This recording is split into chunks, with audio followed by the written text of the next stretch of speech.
Welcome back to the Joker War, right here at Comicstorian.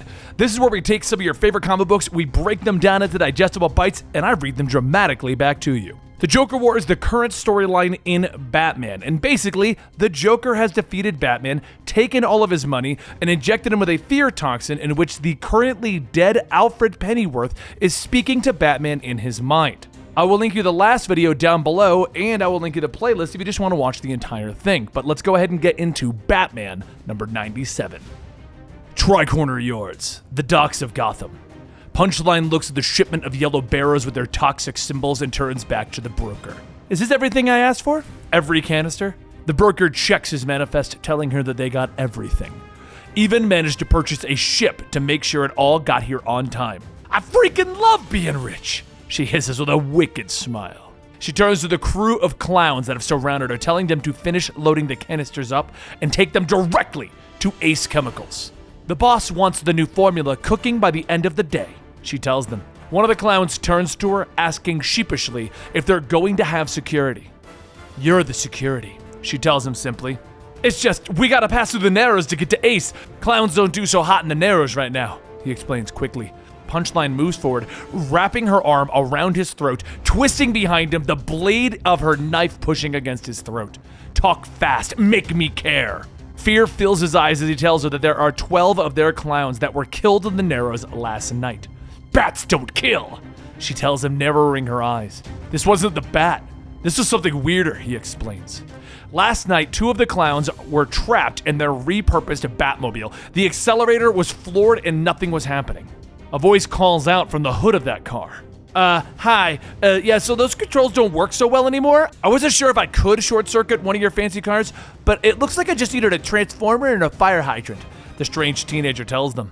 The clown laughs, telling him that he'll never get inside of the Batmobile.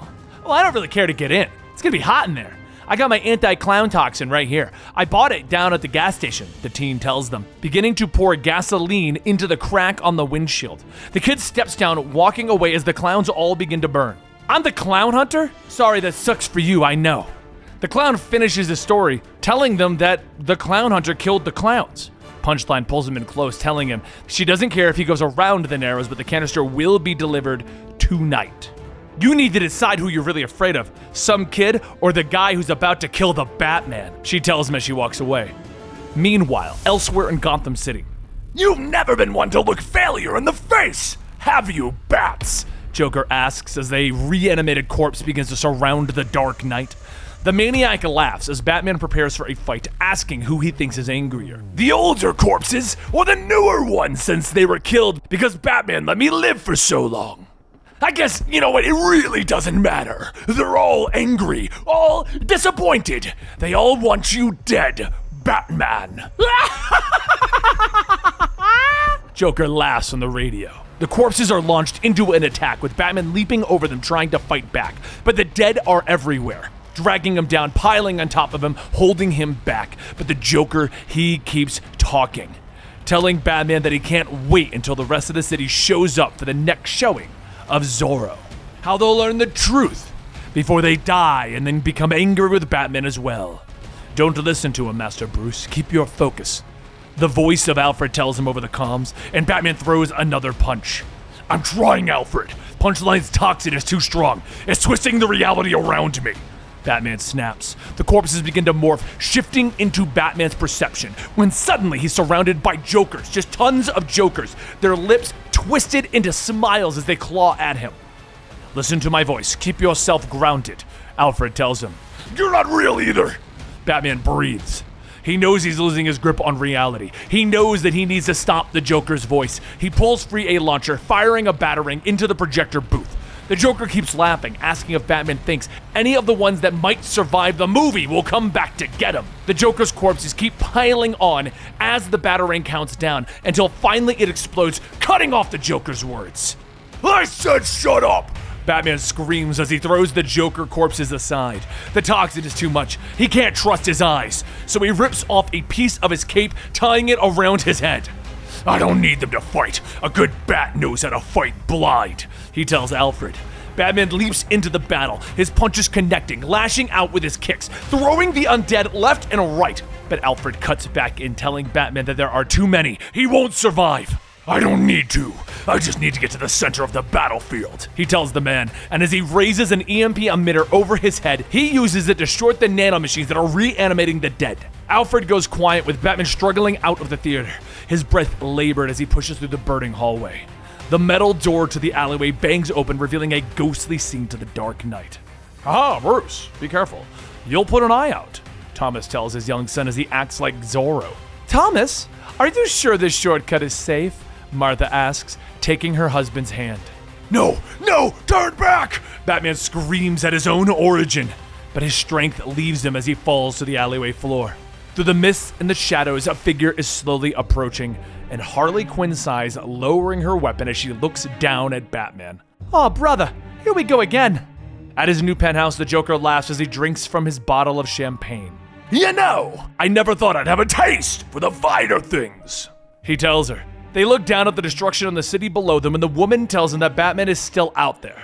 The Joker nods, telling her that that is how the game is played. I make my move, he makes his.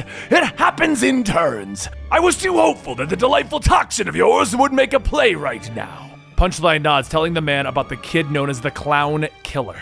And the Joker's smile grows even wider. Isn't that wonderful? Punchline is confused, but the Joker explains that means as someone has realized that the rulebook has been thrown out. So we just let him keep killing our people? She asks, but the Joker shakes his head. Oh no! Send in some of our heavy hitters! Crucify him on the street! Let people know that we won't stand for that kind of thing!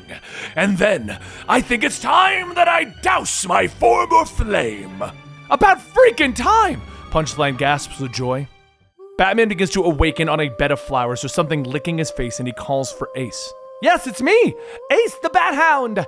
Harley laughs, speaking through her strange puppet. He sits up, seeing her sitting before him. Sorry, Bats. We gotta stop meeting like this. People are gonna say that we're in love, she tells him with a giant smile. Batman looks around, questioning where they are as he surveys the vast, strange forest. And Harley explains that this is Eden, a place that Ivy created for her underneath the Gotham Park, a place where she could get over the Joker. Ivy's usual rule is that there are no clothes in Eden, but I didn't think that you and I had that kind of a relationship, Harley admits, holding up a steaming cup, telling Batman that he needs to drink it. He peers into it suspiciously, and Harley tells him that it'll negate the effects of the toxins from Punchline in his system.